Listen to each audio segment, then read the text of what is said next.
예배 말씀 인도 시간인데, 우리 이번 주에 고린도전서 읽으셨잖아요. 고린도전서 읽다 보니까 우리 잠깐 하나만 좀 찾아볼까요? 고린도전서 한번 펴보실까요?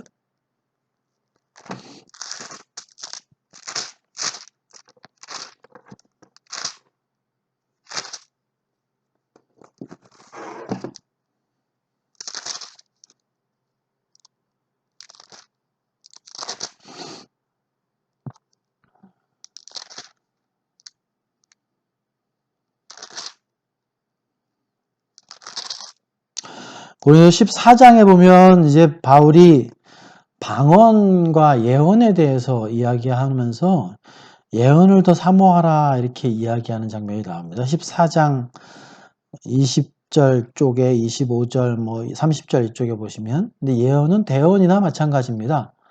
지금 우리의 대언이에요. 말씀 예배 시간에 하나님의 영으로 또는 평상시에 일상생활에서 나를 깨닫게 하신 하나님의 영을 함께 나누라는 권면들을 해요. 이제 그러면서 하는 이야기가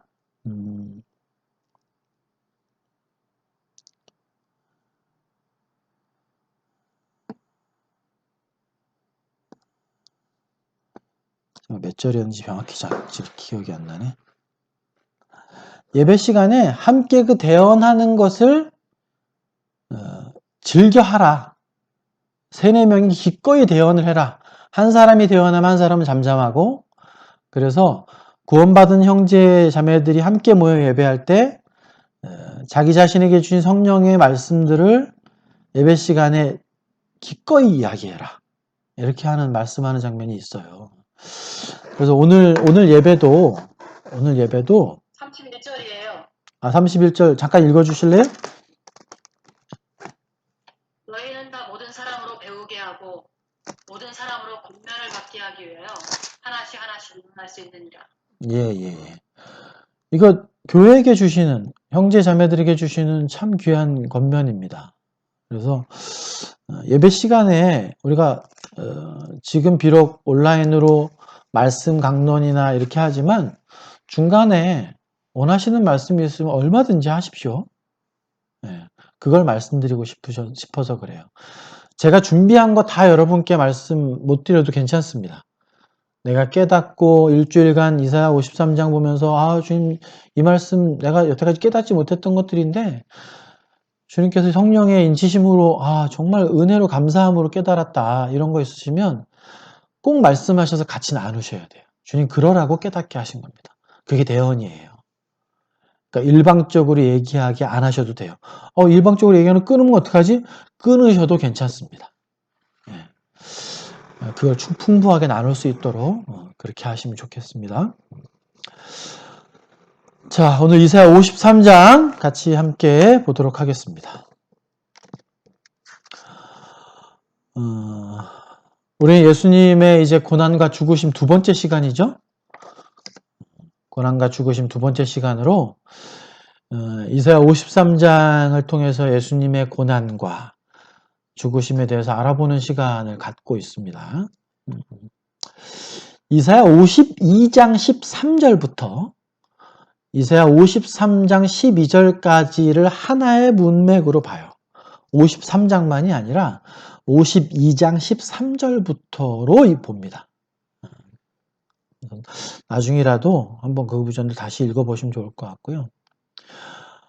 지난 시간에 잠깐 말씀드렸지만 이사야 대언서는 예수님 오시기 700년 전에 기록된 서신이에요. 이사야는 성령에 감동되어져서 지금 이사야서를 기록을 하고 있는데, 그 중에서도 이사야 53장은 이사야서의 핵심일 뿐 아니라 예수님의 복된 복음의 말씀을 가장 잘 나타내고 있다. 하나님의 복음에 대한 메시지를 가장 잘 보여주고 있다. 이렇게 평가되는 장입니다. 여러 번 읽어보셨겠지만 이사야 53장을 읽어보시다 보면 한 10절 중간 부분까지는 이 이사야서가 마치 지나간 일을 기록하는 듯한 느낌으로 기록되어 있어요. 여러분들도 깨달으셨겠지만, 그리고 그 뒷부분은 미래의 일을 기록하는 것처럼 써져 있거든요. 이제 그렇다 보니까 이 이사야서에 대한 그리스도의 복음이 너무도 명확하게 나타나 있다 보니까 일부 자유주의 신학자들 중에서는 이 이사야 53장이 예수님 사후에 그들의 제자들에 의해서 첨가되어진 것이다 이렇게 주장할 정도예요. 너무도 명백하니까. 예수님이 이 땅에서 행하신 일들이 너무도 정확하게 맞아서 더군다나 과거 시제로 쓰여 있고 하다 보니까 이건 분명히 예수님 사후에 제자들이 이사야서의 대언서에 첨가한 것이다 이렇게 주장하기도 해요. 근데 이건 너무 고려할 일고의 가치도 없는 것이 사람에게 발견된 이사야 구약 사본들이 있습니다. 근데 이 이사야 사본 중에 가장 오래된 것이 예수님 오시기 200년 전 거예요. 그렇기 때문에 이사야 53장에 대한 일부 자유주의 신학자들의 주장은 일부의 주장할 가치도 없는 것이고요. 우리가 너무도 명확하게 이사야 53장에서 말하여지는 더 맨, 그 종이 누구인지는 우리는 명확히 알고 있죠. 그러나 예수님 오시기 전에 이 이사야서를 보던 유대인들에게는 이 이사야 53장은 너무도 난해한 구절이었어요. 자기들이 믿고 있는 성경에서는 정말 많은 부분에서 자신들에게 올 메시아는 영광의 메시아라는 것을 알려주고 있기도 하거든요. 거의 새하늘과 새 땅, 자신들만의 하나님의 왕국을 주실 거라는 메시아의 구절들이 굉장히 많아요. 구약 성경에.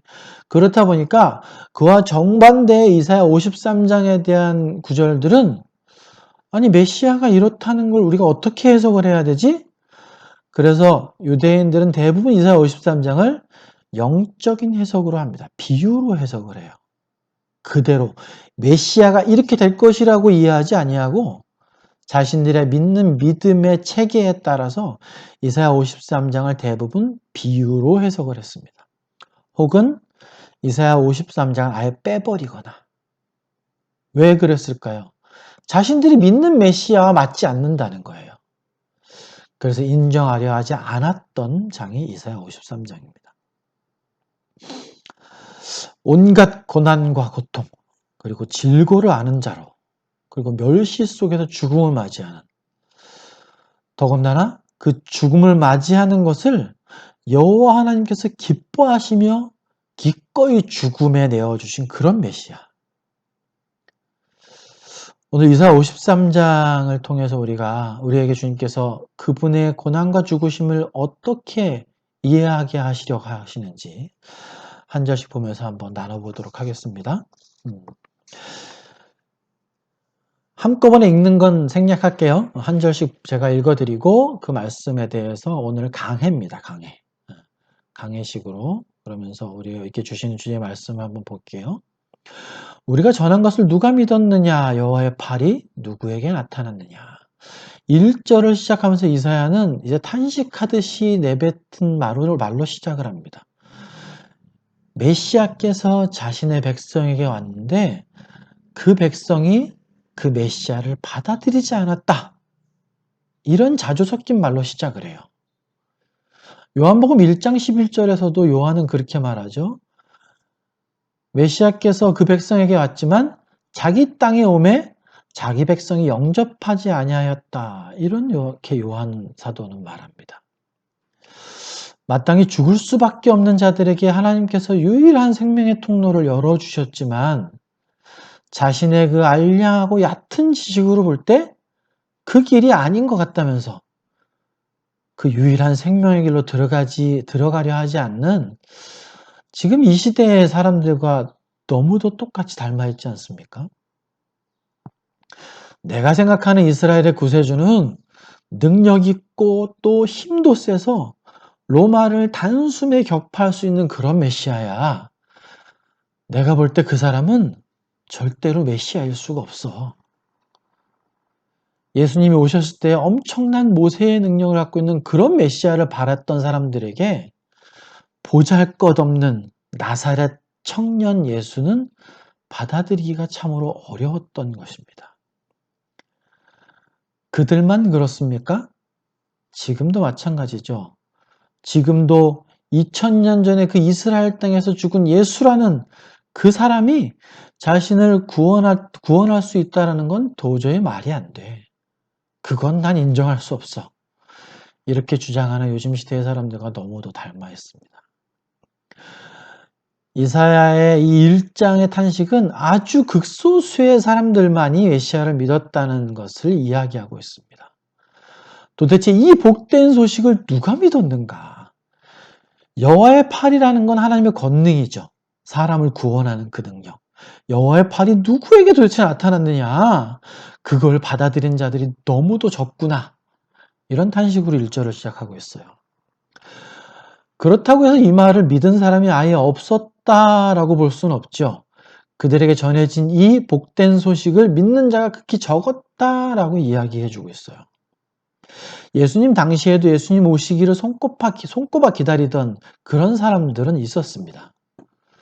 여러분 잘 아시는 누가복음 2장 22절에도 이제 마리아가 아기 예수님을 안고서 그들의 율법에 따라 정결례를 행하기 위해서 성전에 아기 예수님을 안고 들어올 때 성전에 있던 시므온이라는 사람이 그 아기 예수님을 보고 이렇게 이야기하죠. 주제여, 이제는 말씀하신 대로 종을 편히 놓아주소서.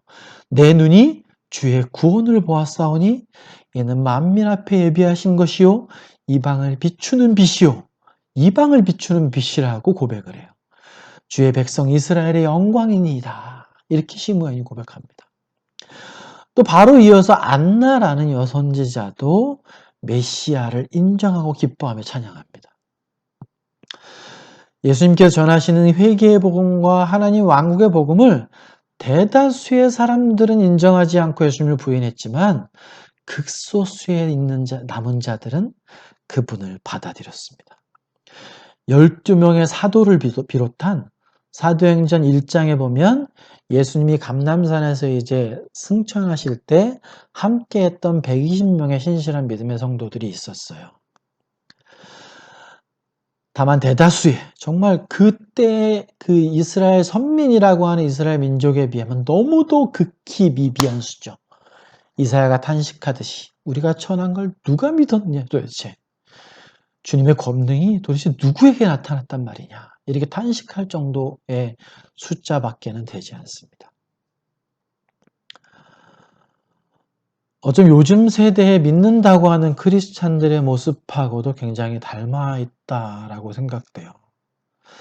예수님께서 누가복음 18장 8절에 그렇게 말씀하시죠. 내가 너희에게 이르노니 속히 그 원한을 풀어주시리라. 그러나 인자가 올 때 세상에서 믿음을 보겠느냐. 요즘 그렇게 탄식하시면서 말씀하셨잖아요.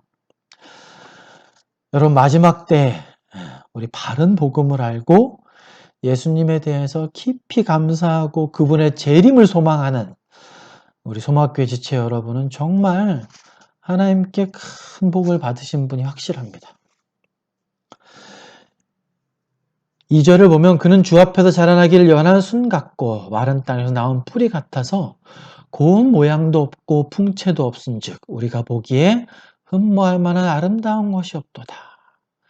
여러분 1절에 이사야가 탄식하듯이 도대체 그분을 믿은 자가 누구냐라고 탄식할 정도라면 그분이 이 땅에서 어떤 대접을 받았는가가 미루어 짐작이 되는 구절이에요. 2절은 약간 해석상에 좀 오류가 있습니다. 2절을 그냥 편하게 읽으시면 그는 주 앞에서 자라나기를 연한 순 같고 마른 땅에서 나온 뿌리같이 주 앞에서 자랐다. 이렇게 이해가 되죠. 그러니까 주님 앞에서 자라는 것이 연한 순 같고 마른 땅에서 나온 뿌리 같다. 이렇게 이해가 되게끔 우리 성경엔 번역이 되어 있어서 이것은 조금 약간 오류입니다. 이것은 어떻게 원문에 어떻게 해석이 되어 있냐면 그분은 여호와 하나님 앞에서 온전하게 자라나셨다. 그렇지만 세상이 볼 때 그는 연한 순 같았고 마른 땅에서 나온 뿌리 같았다. 이 의미예요. 이해하시죠?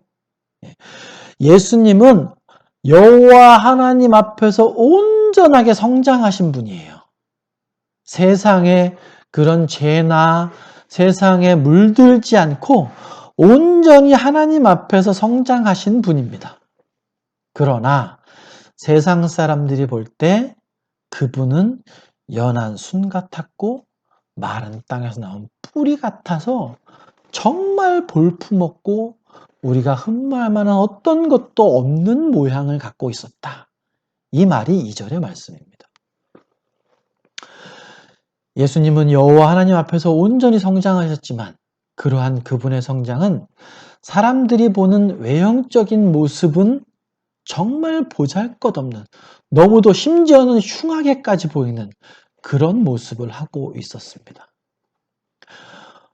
우리는 얼마 전부터 야고보서 보면서 사람을 외모로 차별하지 않는 것에 대해서 말씀을 여러 시간 나눴습니다. 우리의 눈에 비춰지는 모습으로 우리는 얼마나 많은 걸 판단하고 정죄하면서 살고 있습니까? 우리는 예수님 성장기의 모습을 성경에서 말씀해 주시지 않고 있어서 잘 알 수는 없습니다만 그분의 삶은 완전하게 여호와 하나님 앞에서의 삶이었다고 이사야 선지자가 선포하고 있어요. 그러나 그분이 여호와 하나님 앞에서 그렇게 완전하게 성장하신 것과는 별개로 세상 사람들이 볼 때 그분은 정말 보잘것없고 볼품없고 연약하고 울어볼 만한 것이 전혀 없는 그런 분이었다라고 말씀하고 있어요. 여러분 앞에 그런 분이 있다면 여러분은 어떻게 그분을 평가하시겠습니까? 모습만으로 사람을 판단하셔선 우리는 예수님을 그렇게 대할 수도 있습니다. 너희가 부지간에 천사를 대접할 수도 있다라고 성경이 분명히 말씀하시죠.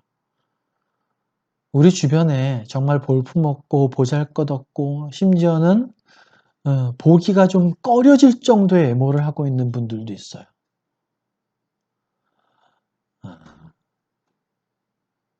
그런 분을 나는 여태까지 어떻게 대했는가를 한번 돌아보십시오.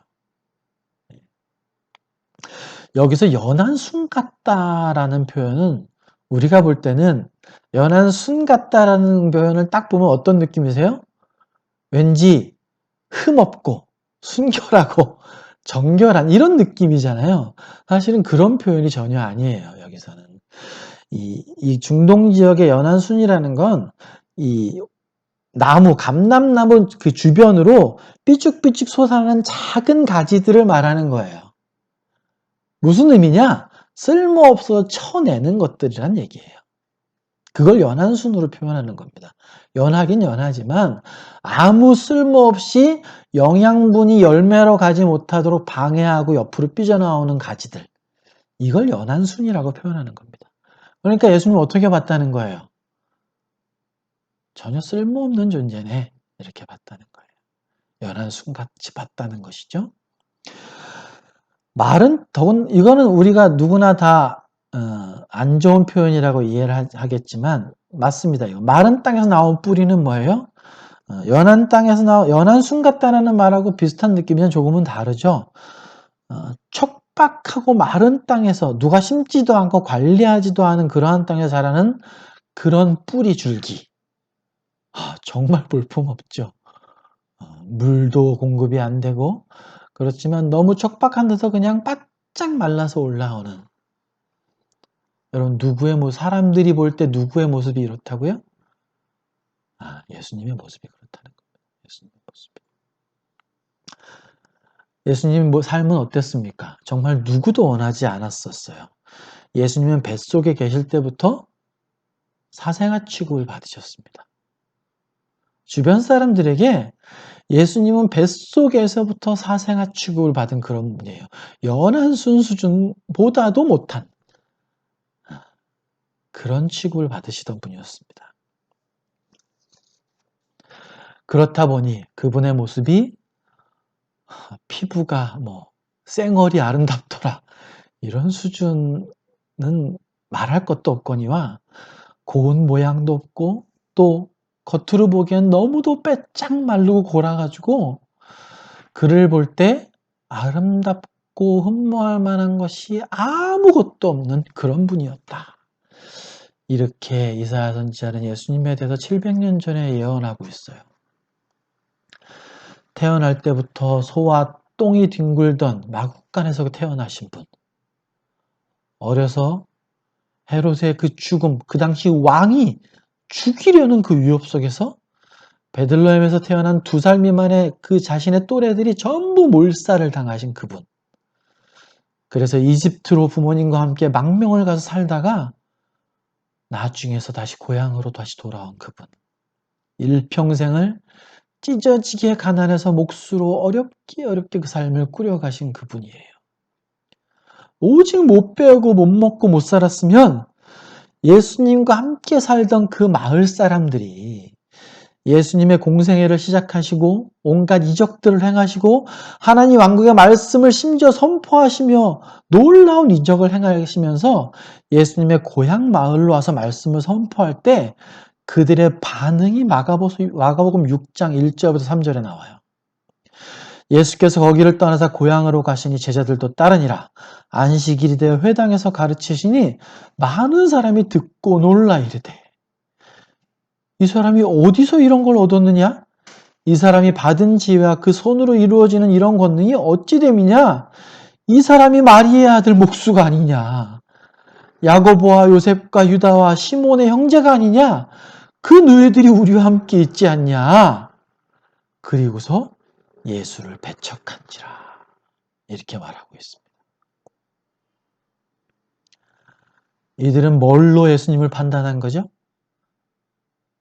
연한 순 같고 바짝 고른 그 정말 없이 살아서 야, 저 참 뭐가 될까? 그러나 그분은 예수님, 여호와 하나님 앞에서 온전히 자라나신 분임을 완전히 모른 채 그분이 심지어 공생애를 살고 하나님 왕국의 말씀을 선포하고 온갖 이적을 행한다는 걸 알고 있으면서도 아니 저 사람 내가 알던 그 아닌가? 그러면서 그를 배척했다라고 말씀합니다. 여호와의 말씀이 여호와의 팔이 누구에게 나타났냐 탄식할 만하죠.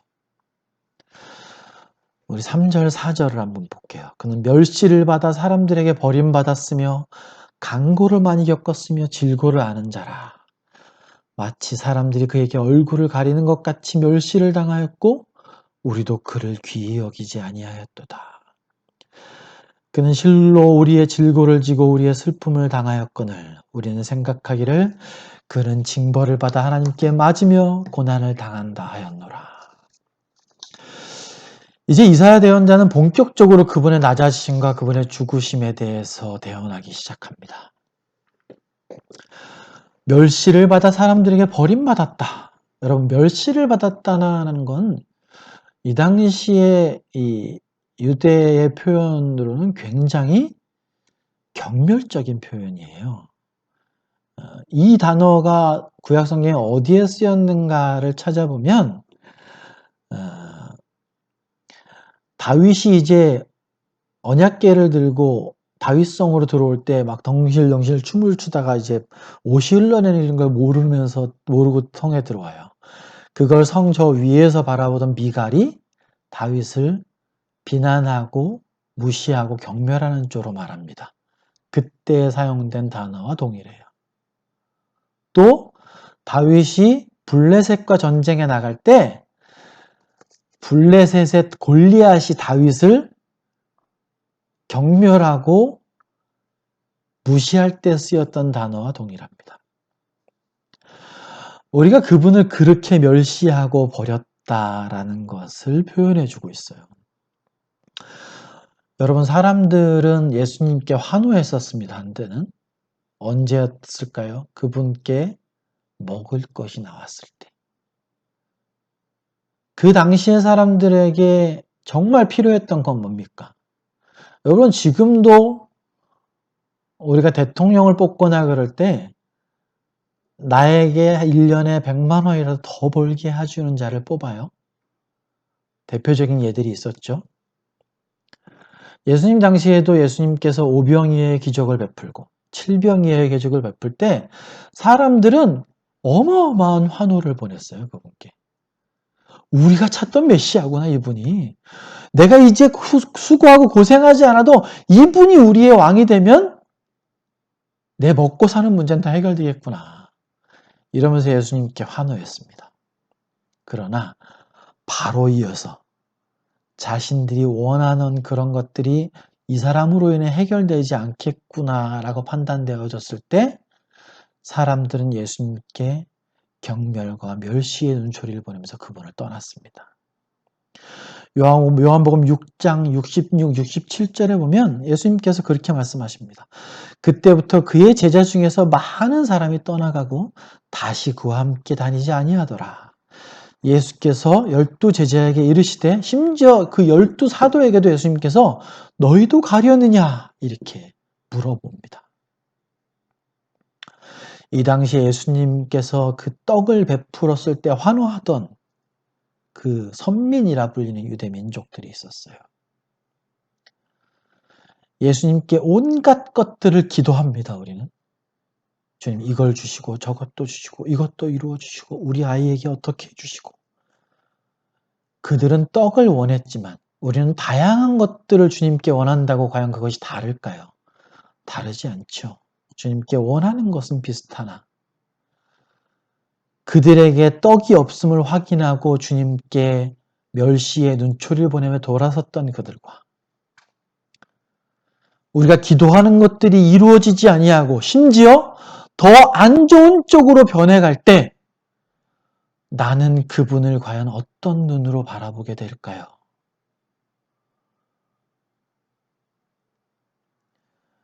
삼 절에 보면 그분은 간고를 많이 겪었다라고 이야기합니다. 여러분 간고를 겪었다라는 표현은 우리가 이해하기가 조금 어렵습니다. 한문으로 되어 있어서. 그러나 이거는 영어 표현을 보게 되면 너무도 명확해요. 그는 고통의 사람이었다라는 표현이에요. 그는 고통의 사람이었다.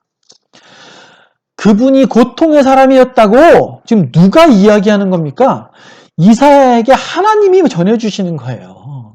당신 자신의 아들이 앞으로 700년 후에 너희 땅에 갈 건데 그가 고통의 사람이야 얘야. 이렇게 이야기하시는 거예요. 하나님 당신 자신의 본체이신 그분을 아버지 하나님께서 고통의 사람이라고 말씀하시고 있습니다. 그분의 낮아지심에 대해서 지난 시간 성육신 말씀드리면서 육체적인 고통이 얼마나 했는지 그분의 혼의 고통이 어떠했는지 그분의 영의 고통이 어떠했는지 말씀드렸어요. 넉넉히 고통의 사람이라고 불릴만 할 정도의 고통을 받으신 분입니다. 간혹 그렇게 말하는 사람도 있어요. 하나님이시니까 뭐 그게 그렇게 고통스러우셨겠어? 아니요. 오히려 반대로 어떠한 죄도 함께 하실 수 없는 그분이 죄로 인한 고통을 받으시기 때문에 우리가 느끼는 그 고통과 비교할 수 없을 만한 더 큰 고통을 받으셨을 것이다 라고 이해하셔야 돼요. 질고를 아는 자라고 말씀합니다. 질고는 뭡니까? 여러분 질고는 병을 의미하는 거예요. 병, 질병을 이야기하는 겁니다. 원문 그대로의 뜻을 여기서 질고를 아는 자라는 의미는 원문 그대로 이해한다면 그분께서 병에 걸리셔서 병을 갖고 있다. 이렇게 해석이 되기도 해요. 그러나 그런 해석은 아니죠. 그런 해석이 아니라 메시아이신 그분께서 우리를 병들게 하는 그 병의 근본 원인인 죄악을 누구보다도 잘 아시는 분이다. 이런 의미로 해석을 해야 돼요. 그렇지만 이 원문은 성경에서 마태는 어떻게 적용을 하냐면 그 원문 그대로 적용을 하기도 해요. 마태복음 8장 17절에 보면 예수님께서 이제 그 사람들이 병든 자들을 많이 데리고 오니까 예수님께서 그 병든 자들을 다 고쳐주십니다. 그리고 나서 마태는 이렇게 이야기합니다. 이는 선지자 이사야를 통하여 하신 말씀에 우리의 연약한 것을 친히 담당하시고 병을 짊어지셨도다 함을 이루려 함이더라. 주님께서는 병든 자를 보면서 굉장히 마음 아파하셨습니다. 그러다 보니까 그 병든 자들을 다 고쳐주신 걸 마태는 이사야 선지자의 말을 통해서 그 병을 대신 짊어지셨다 이렇게 해석을 해주고 있어요. 실제적인 병을 치료하시며 안으셨다라는 의미로 해석을 하기도 해요. 그리고 또한 이것은 우리가 가지고 있는 영적인 병에 대한 그 질고, 죄악에 항상 물들어 있는 그 질고를 잘 아시는 분이라는 의미죠. 여러분, 어떤 병이 가장 심각한 병입니까? 육체적인 병이 심각한 병인가요? 물론 육체적인 병도 심각하죠. 우리가 신앙생활을 제대로 못하게끔 힘들게 하고 어렵게 하죠. 그러나 주님이 보실 때 가장 심각한 병은 뭘까요? 영적인 병이죠. 예. 자기만 아는 병 아닐까요? 요즘 시대의 사람들에게. 하나님을 외면하고 하나님께 영광을 구하지 아니하고 자기 자신과 자기 자신의 가족만을 위해 사는 삶. 그런 삶이 최고의 삶이라고 확실하게 믿고 사는 사람. 그 사람들은 영적인 병을 앓고 있는 사람입니다. 주님께서 우리의 이러한 질고를 너무 잘 알고 계신 분이시기에 그 병을 담당하실 수밖에 없으셨습니다. 그런 병을 가진 자는 절대로 말씀하십시오. 육체적인 병도 죄의 결과잖아요. 그렇게 볼 수 있죠. 네. 그렇기 때문에 주님은 죄로 인해서 우리가 짊어지게 된 모든 불행, 모든 비참함에 대해서 정말 긍휼히 여기셨던 것 같아요. 저는 나눠서 설명드렸지만 임자매님은 그 육체적인 질병의 근원까지 같이 말씀을 하신 겁니다. 예. 완전히 맞는 말씀이고요. 예. 예수님께서는 경고를 겪으시고 질고를 아시는 분이셨고, 근데 우리는 어떻게 그분을 대했대요? 우리도 그를 귀히 여기지 아니하였다. 이렇게 이사야 선지자가 말씀하십니다. 이사야가 여기서 말하는 우리는 누구를 이야기하고 있을까요? 1차적으로는 어떻게 해석함이 더 나으시냐 하면 예수님 당시에 예수님이 이 땅에 오셨을 때 그런 질고를 겪고 간고를 겪고 고통을 겪으실 때 함께 했던 자들, 구체적으로 예수님을 신실하게 따랐던 자들, 제자들과 그분의 백성들이라고 하면 믿음이 있는 자들을 의미한다라고 이해합니다. 실제로 그랬죠. 그분의 제자들조차도 예수님이 붙잡히시고 그 온갖 고난과 고초를 당하시고 십자가에 죽으실 때 그분과 함께 어떠한 희생을 같이 치른 제자는 없었습니다. 이사야는 그걸 말씀하고 있는 거예요. 그분을 귀하게 여긴 놈이 하나도 없었다. 이 이야기를 지금 이야기해주고 있습니다. 그렇다면 지금 우리 예수 그리스도의 복음을 믿고 그분께서 나의 죄를 대속하시고 나를 당신의 핏값으로 치르고 사셨다고, 그래서 나의 주인은 예수 그리스도시라고 고백하는 우리들에게 우리의 주인 되신 그 예수님을 나는 얼마나 귀히 여기시는지, 정말 그분은 나의 주인이셔. 그래서 나는 그분을 가장 귀한 분으로 대접하고 있어. 이렇게 고백이 나와야 되지 않을까요? 이사야 선지자 뭐라고 말합니까? 그분과 함께 했던 그들도 그분을 귀히 여기지는 않았어. 나중에는 그분을 위해 기꺼이 목숨을 내어놓고 그분의 사역에 동참했죠. 그러나 그분이 질고를 알고 간고를 겪으실 그때는 그분을 귀하게 여기지 않았어요. 이사야 대언자는 이제 4절, 5절, 6절에서 아주 구체적으로 그분이 담당하신 일들에 대해서 서술을 해주기 시작합니다. 4절의 시작을 어떻게 하고 있죠? 그는 실로, 영어로 surely라고 표현되어 있는데 참으로, 진실로 이런 표현이죠. 이제 이렇게 시작되는 메시아이신 분께서 당하신 슬픔과 고통은 그분의 것이 아니었다라고 이사야 선지자는 명확하게 선포합니다. 바로 그것은 우리의 것이었다라고 이야기하고 있어요. 그분은 내가 받아야 할 고통을 대신 담당하셨고 내가 당해야 할 슬픔을 대신 겪으셨으며 내가 찔려야 할 그 자리에 대신 계셨고 내가 마땅히 죽어야 할 그 자리에 대신 죽음을 당하셨습니다. 나를 비롯한 여기 계신 모든 분의 마땅히 당해야 할 그 고통을 하나님께서는 그 순결하고 고귀한 분이 짊어지도록 만드셨습니다. 여러분 4절에 보시면 당하였거늘 이라는 말이 나옵니다.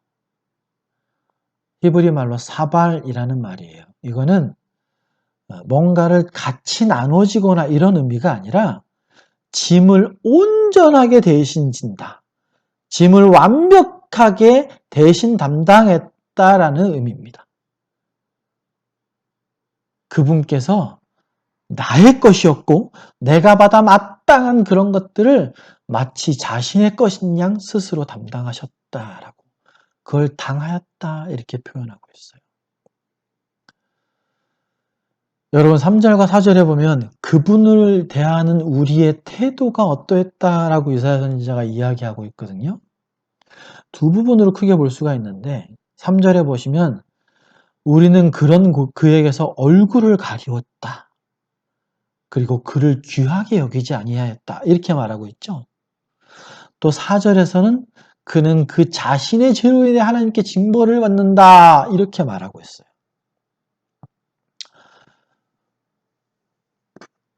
여러분 그분은 하나님이십니다. 인간으로 낮아질 수 없을 만큼 낮아지신 그 하나님을 3절 후반에 우리는 귀히 여기지 않은 것은 고사하고 그분께서 질고를 지고 나의 고통과 아픔을 짊어지셨는데 그걸 보는 우리는 그 자신의 죄로 인해서 하나님께 벌을 받는 거야. 이렇게 치부하고 있다는 거예요. 더 심각한 것은 여러분 3절에 보시면 얼굴을 가리는 것 같다라는 표현이 있죠. 얼굴을 가리는 것 같다 이 표현이 뭐 어떤 표현일까요? 여러분 우리는 정말 심한 어떤 어려움을 당하는 사람이거나 병에 걸려서 도저히 두 눈 뜨고 볼 수 없을 만한 그런 혐오스러운 모습을 하고 있는 사람들을 볼 때 여러분은 어떤 태도를 취하세요? 단적으로 그런 사람들을 보면 이렇게 하시죠. 3절에서 말하는 얼굴을 가리는 것 같이 했다라는 것이 그 표현입니다. 연한 순 같고 마른 땅에 나온 그 가지 같은 그분, 정말 볼품없고 흉한 그분이 온갖 병을 짊어지시고 고통의 사람으로 살아가는 걸 보고서 귀하게 여기지 않는 건 고사하고 보고 싶지 않아. 이렇게 얼굴을 가리웠다라고 표현하고 있어요.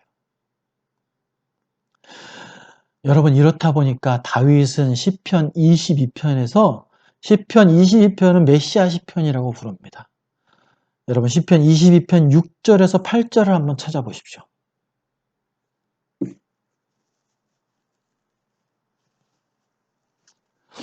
시편 22편 6절, 7절, 8절은 주님께서 탄식하듯 내뱉는 말씀을 기록하고 있어요. 나는 벌레요 사람이 아니라 사람의 비방거리요 백성의 조롱거리니이다. 나를 보는 자는 다 나를 비웃으며 입술을 삐죽거리고 머리를 흔들며 말하되 그가 여호와께 의탁하니 구원하실걸? 그를 기뻐하시니 건지실걸 하나이다. 우리는 다 그를 귀하게 여기지 않고 그에게 얼굴을 가려워서 그는 그의 죄로 인해 고통을 받는 거야. 이렇게 이야기했고 십자가에 달리시면서 그 고통을 받으신 예수님께서는 사람들은 나를 벌레처럼 바라보나이다. 그들은 나를 비웃고 입술을 삐죽거리고 머리를 흔들면서 그가 메시아이니까 하나님이 구해주실 거야. 지켜보자. 이러면서 멸시와 조롱을 쏟아내었다. 이렇게 말씀하고 있습니다. 더군다나 여러분 거기에는 징벌을 받아 라는 표현이 있죠. 그는 징벌을 받아 이 표현은 여러분 창세기 12장 17절하고 열왕기와 15장 5절에 보면 이 똑같은 단어가 나오는데 이 구절은 어떨 때 쓰이냐면요. 죄악으로 인해 하나님께 벌을 받아 문둥이가 되어 이런 표현이에요.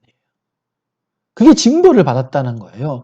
하나님께서 죄로 인해서 벌을 내려 그가 문둥이가 되었다. 이걸 징벌을 받아라는 단어로 표현해요. 그게 누구에게 쓰여졌다고요? 예수님께 쓰여져 있어요. 여러분 참으로 어처구니 없는 게 이런 해석으로 인해서 이사야 53장을 해석하는 유대인 중에서는요. 심지어 어떤 해석도 있냐면요. 오실 메시아가 문둥이일 수도 있다. 이렇게 해석하시는 분도 있었다고 해요. 이 징벌을 받아라는 표현 때문에. 여러분 우리가 이 징벌을 받아라는 표현을 보면서 깨달아야 되는 것이 있죠. 이 징벌은 누구를 대신해서 받으신 거예요? 우리 말고 나를 위해서. 그렇다면 그 징벌은 누가 받아야 될 징벌이었다고요? 내가 받아야 될 징벌이었습니다. 그렇다면 하나님께서 나의 죄악된 상태를 어떤 모습으로 보고 계시다고요? 문둥이와 같은 모습으로 보신다는 겁니다. 하나님 앞에서 우리 영적인 모습이 어떻다라고 지금 이 말은 하고 있어요?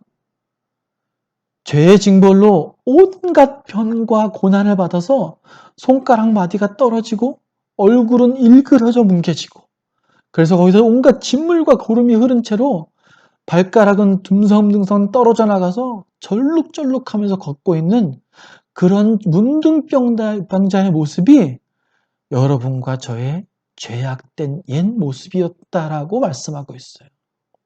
하나님께 징벌을 우리의 영적인 것들을 그분께서 대신 징벌을 받았다. 이 표현을 해주고 있는 거예요. 여러분 더욱 놀라운 건 그런 징벌을 받는 것을 여호와 하나님께서 원하셨다라고 뒷부분은 표현하고 있어요. 여호와 하나님께서는 그것을 그 아들이신 분에게 원하셨고 성자 하나님이신 예수 그리스도께서는 잠잠히 그 길을 순종하며 따르셨다라고 말씀하고 있습니다. 여러분 5절에서는 이제 그분께서 행하신 이런 대신 속죄의 아주 명백한 내용들이 나오고 있어요. 여러분 제가 오늘 강해를 5절, 6절까지만 할 겁니다. 뒷부분은 함께 그냥 이렇게 읽으시면 다 공감하실 수 있어요. 5절, 6절까지 같이 강해를 할 겁니다. 이제 5절부터 아주 주님께서 행하신 구체적인 대속적 속죄의 내용을 설명해 주고 있습니다. 5절은 사실은 앞에 보면 히브리 원문에 보면 그러나라는 접속사로 시작을 해요. 5절 한번 읽어볼게요. 그러나 4절 후반은 뭡니까? 그는 실로 우리의 질고를 지고 우리의 슬픔을 당하였거늘 우리는 생각하기를 그는 징벌을 받아 하나님께 맞으며 고난을 당한다 하였노라. 그러나 그가 찔림은 그는 스스로 그렇게 된 거네. 아니, 그것이 아니고 그가 찔림은 우리의 허물 때문이고 그가 상함은 우리의 죄악 때문이고 그가 징계를 받아 우린 평화를 누리게 됐고 그가 채찍에 맞음으로 우리가 나음을 받은 거야. 이사야 선지자는 그분의 고난과 강고의 이유를 5절에서 설명해 주고 있어요. 4절에 우리들이 갖고 있던 메시아에 대한 잘못된 생각들로 그분에게 고개를 돌리고 조롱을 했지만 실제로는 그분께서 그러한 일을 당하신 건 바로 너의 죄악 때문이었어. 이걸 이야기하고 있습니다. 그분께서 우리의 죄로 인해 하나님께 징계를 받으심으로 인해 우리는 하나님과 평화를 누리게 되었다. 그분께서 채찍에 맞으신 것으로 인해 우리는 하나님으로부터 나음을 얻은 거야. 이렇게 말씀합니다. 고린도후서 5장에 보면 그 말씀이 있죠. 모든 것이 하나님께로부터 났으며 그가 그리스도로 말미암아 우리를 자기와 화목하게 하셨다. 요한일서 2장 2절에도 그는 우리 죄를 위한 화목제물이니 우리만 위할 뿐 아니요 온 세상의 죄를 위하심이니라. 로마서 3장 25절에도 이 예수를 하나님이 그의 피로써 믿음으로 말미암은 화목 제물로 세우셨으니 이는 하나님께서 길 참으시는 중에 전에 지은 죄를 간과하심으로 자기의 의로우심을 나타내려 하심이니라. 여러분이 5절에서 그리스도께서 받으신 고난을 어떻게 표현하고 있는지 주목해 보시기 바랍니다. 그가 찔림은 우리의 허물 때문이요. 그가 상함은 우리의 죄악 때문이요. 그가 징계를 받음으로 우린 평화를 누리고 그가 채찍에 맞음으로 우리는 나음을 받았다. 대조를 이루고 있죠. 여러분, 찔림이라는 이 단어를 한번 볼게요. 찔린다는 건 여러분, 창 같은 무기로 찔려 꿰뚫림을 당해서 죽은 상태에 있는 사람에게 쓰여지는 말이에요. 찔림이라는. 그가 창에 찔려 죽은 사람처럼 죽은 사람이 된 것, 이걸 이야기하는 겁니다. 찔림이라는 단어. 영어로는 pierced래요. pierced. P-I-E-R-C-E-D. 찔린다라는 단어 있죠? 예수님께서 마지막 죽으신 것을 확인하는 그 로마 병사의 창이 그분의 옆구리를 깊게 찔러 들어갔습니다. 그 순간 주님의 몸에 있던 물과 피가 쏟아져 나왔어요. 그러므로 그분이 완전한 죽음을 맞이하시게 되는 그 상황을 이사야는 정확하게 말해주고 있습니다. 그분이 그러한 찔림을 당하신 게 바로 나의 허물 때문이라고 말합니다. 여러분, 허물이라고 하면 왠지 작은 것을 표현하는 것처럼 느껴지시죠? 저는 그렇게 느껴지더라고요.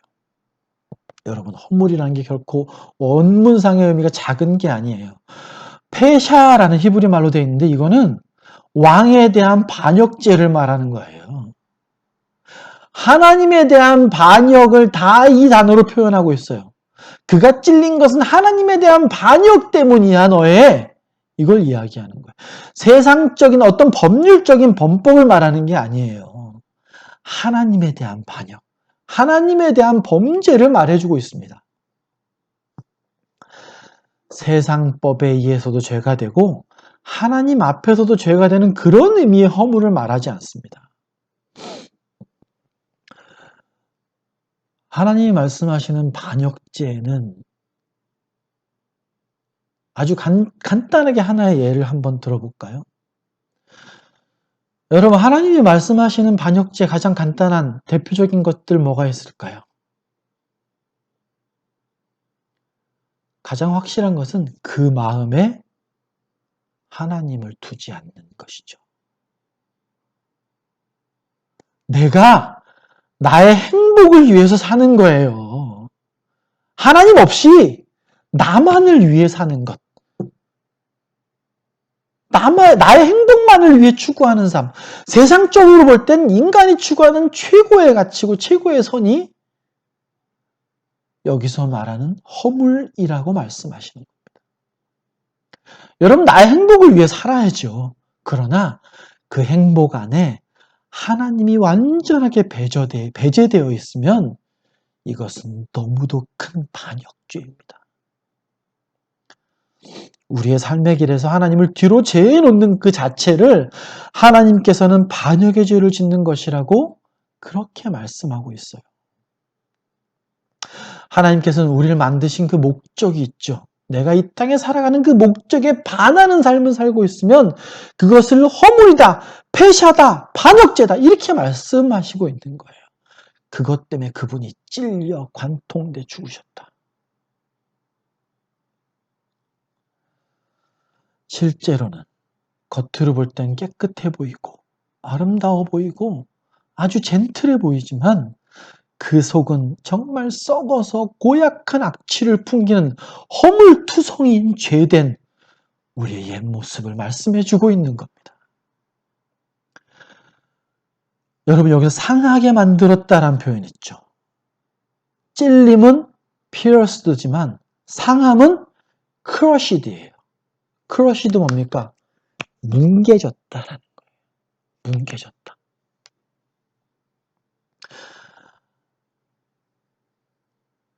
여호와 하나님 앞에서 우리의 행한 허물과 죄로 인해서 그분께서 뭉게 으스러뜨려졌다. 이렇게 말하고 있어요, 지금. 여러분, 여기서 사용된 찔리고 상했다라는 이 표현은요, 이 당시 유대인들에겐 굉장히 격렬하고 고통스러운 죽음을 가리키는 가장 강한 표현이라는 것에 우린 집중해야 됩니다. 그토록 잔인하고 고통스러운 죽음을 그분께서 나의 죄를 대속하시려고 짊어지셨음을 말해주고 있다. 이걸 여러분 깨달으셔야 됩니다. 그가 징계를 받음으로 우리는 평화를 누리고,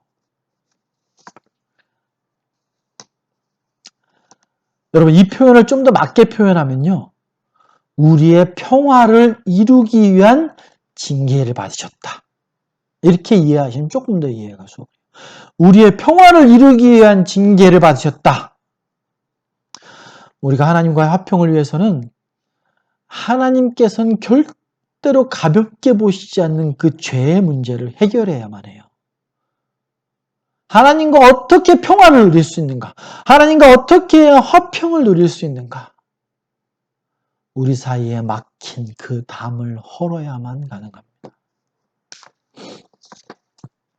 에베소서 4장 14절에서 16절 보시면 그는 우리의 화평이신지라 둘로 하나를 만드사 원수된 것 곧 중간에 막힌 담을 자기 육체로 하시고 법조문으로 된 계명의 율법을 폐하셨으니 이는 이 둘로 자기 안에서 한 세 사람을 지어 화평하게 하시고 또 십자가로 이 둘을 한 몸으로 하나님과 화목하게 하려 하심이라.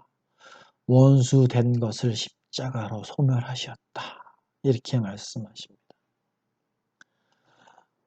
이사야 선지자는 한 걸음 더 들어가서 채찍에 맞으심으로 나음을 받았다. 이렇게 표현하고 있어요. 여러분, 병에 걸려본 사람은 그 병이 완전히 치유되어졌을 때의 기쁨을 아마 잊지 못하실 거예요.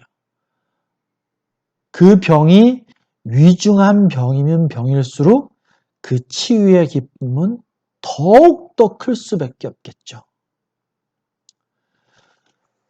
여러분 5절을 한번 우리 명확하게 다시 한번 인식하셨으면 좋겠어요. 여러분 그가 찔림으로 우리가 어떻게 됐다고요? 우리의 허물이 나아졌죠. 그가 상함으로 우리는 어떻게 됐어요? 상함은 우리의 죄악 때문입니다. 그가 찔림은 우리의 허물 때문이고 그가 상함은 우리의 죄악 때문이에요. 그가 징계를 받음으로 우리는 하나님과 화평을 누리게 되었고 그가 채찍에 맞음으로 우리가 나음을 받게 되었습니다.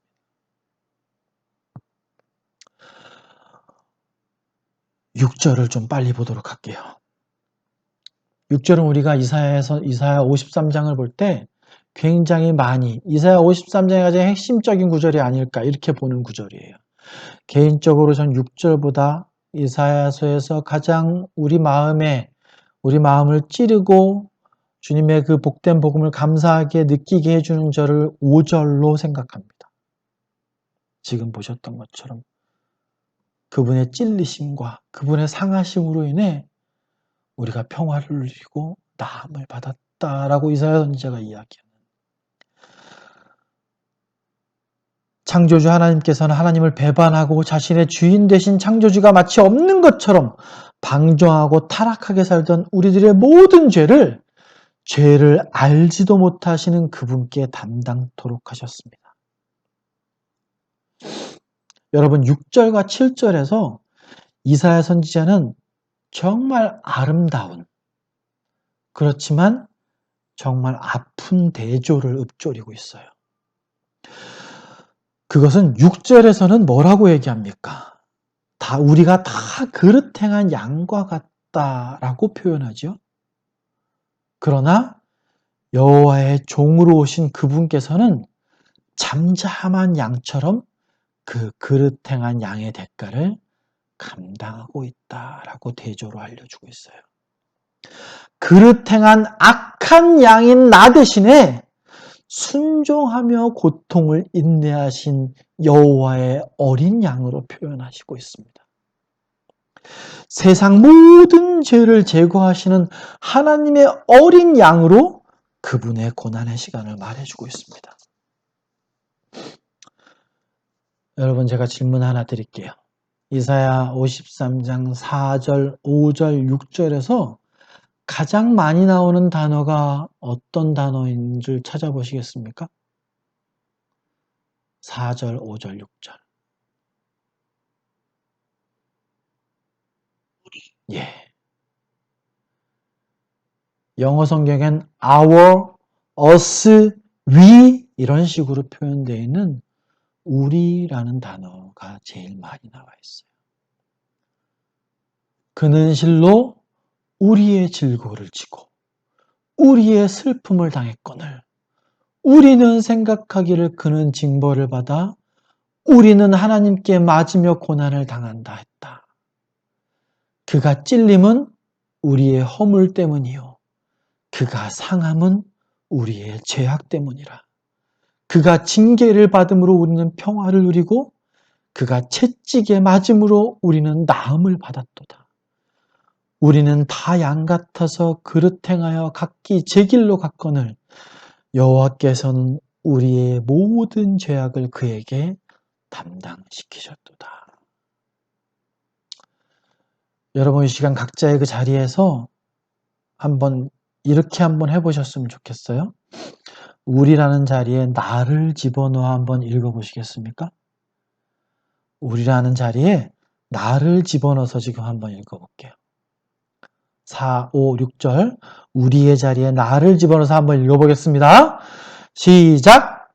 그는 실로 나의 질고를 지고 나의 슬픔을 당하였거늘 나는 생각하기를 그는 징벌을 받아 하나님께 맞으며 고난을 당한다 하였노라.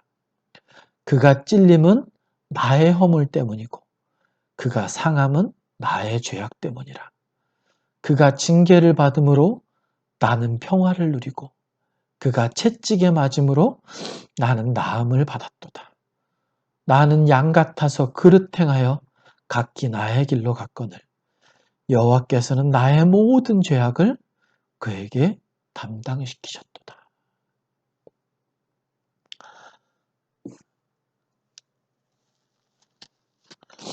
예.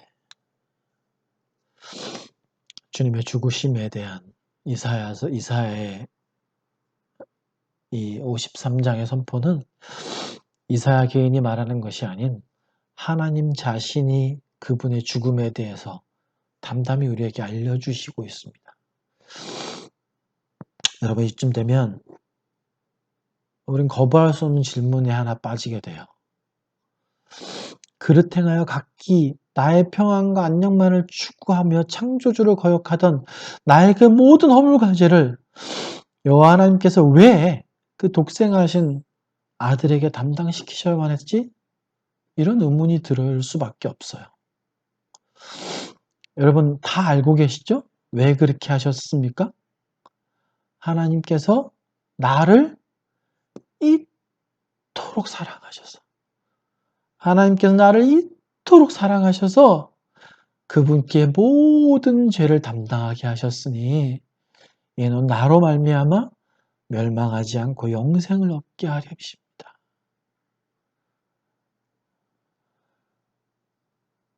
여러분, 이런 하나님께 여러분은 지금 무엇을 간구하고 계십니까? 그 죽음을 감내하신 우리 주 예수 그리스도께 나는 어떤 기도를 하고 계시죠? 여러분, 오늘 말씀을 마무리하도록 하겠습니다. 이사야 본문을 보면서 예수 그리스도 그분의 죽으심에 우리가 이 이사야 본문을 묵상하면서 정말 반드시 기억해야 하는 것이 있어요. 하나님과의 평화와 그 막힌 담을 허무는 것이 얼마나 크고 어려운가를 여러분 반드시 깨달으셔야 돼요. 바로 이 깨달음이 우리에게 죄에 대한 각성과 경계심을 불러일으켜 줍니다. 그래서 너무너무 중요해요. 이 죄에 대한 확실한 징계와 소멸은 하나님의 어린 양을 대속제물로 죽음에 이르게 할 정도로 하나님과 우리에겐 정말 심각한 문제라는 걸 인식하셨으면 좋겠습니다. 여러분, 우리는 지금도 사소하게 때때로 하나님의 인자하심에 기대서 슬쩍슬쩍 알면서도 죄를 짓고 살아요. 여러분, 그러나 그런 죄가 결코 가볍게 사라지는 게 아니라는 사실을 반드시 명심하셔야 돼요. 여러분, 내가 지은 그 죄의 대가로 하나님의 아들이 이 땅에 오셨어요. 이 땅에 오신 것뿐만 아니라 정말 혹독한 고난과 죽음의 과정을 통해서 그 대가를 치르셔야만 했습니다. 그래야만 그 죄가 없어졌어요. 그 막힌 담이 허물어졌습니다. 하나님과 화평을 누릴 수 있게 되었어요.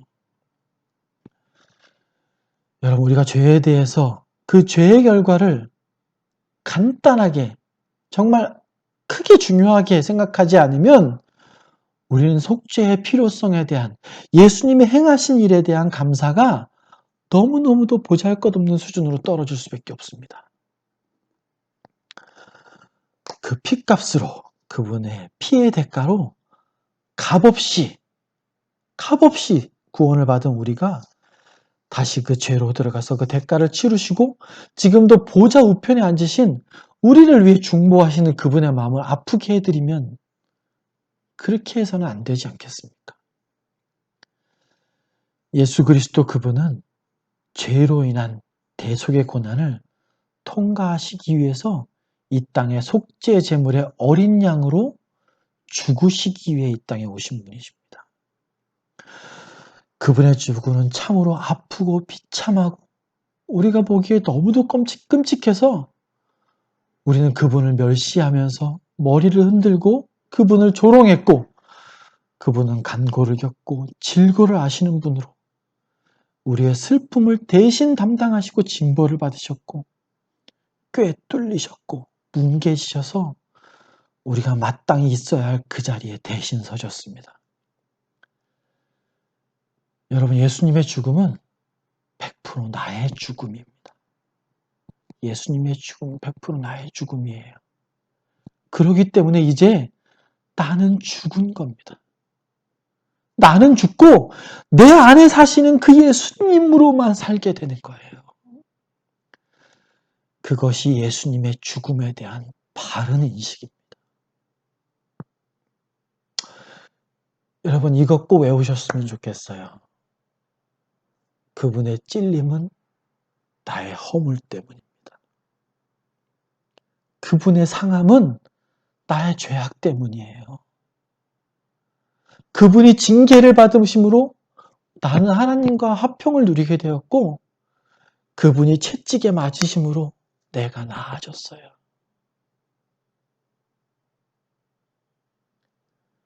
찔림은 허물 때문이고 상함은 죄악 때문입니다. 그분이 징계를 받으셔서 평화를 누리게 됐고 그분이 맞으심으로 나음을 입었습니다. 여러분, 십자가상에서 마지막으로 다 이루었다. 다 이루었다. 이렇게 선포하신 나의 주인 되신 그분, 예수 그리스도 그분을 찬양합니다. 우리 다 같이 기도하실게요.